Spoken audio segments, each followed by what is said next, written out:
My name's Tara McDougle, and on the other side of health struggles is the abundant life with Christ, that He gets to use the ache of my body to heal the ache of my heart. And so one story that I wanted to share through my healing prayer was you typically start with a memory that's your own for healing prayer, but this session in particular, my son had been picked up early from school, and he kept mentioning Jesus and the story of the paralytic man being lowered down through the roof. So he said it 3 times on our car ride home, and it was just so heavily present on my mind when I entered for that healing prayer session that I just felt like I know it should be my own memory, but I really want to start with this memory. Through a little bit more digging and questions that Jasana asked, I realized that I actually was on the mat. And she asked me if I could get up and walk. And at that moment, I felt so weighed down by my emotional and my physical pain that I really didn't feel like I could. I started to hand over things to Jesus, all my worries about health and worries about my family and struggles that we had had. She asked me if I could walk, and I said, I definitely can't walk, but I can stand. And so I leaned heavily on Jesus during that time, and I said, I don't really want to walk.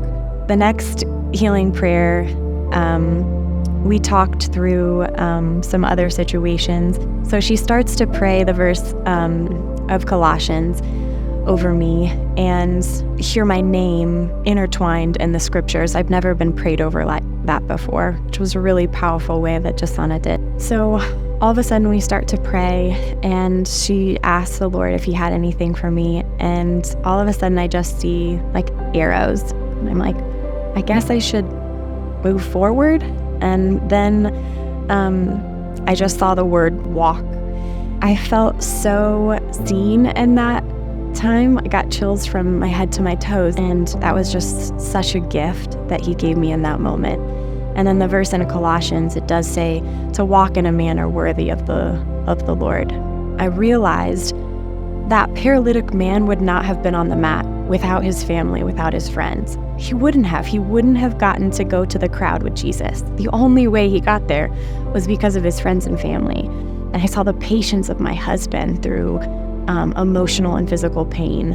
Or I saw my son with his excitement he had about that story lowering me down. I saw my daughters. I saw Jasana and the faith that she has and the patience she had in healing prayer to lead me where I was. That's just the beautiful part, and the gratitude that you get to come back full circle is knowing if I wouldn't have gone through this thing, I wouldn't have gotten to see the goodness of God and His glory just get to abound. And that's what we got to look for in the struggles. We can't just think, I got to get through this, I got to get comfortable.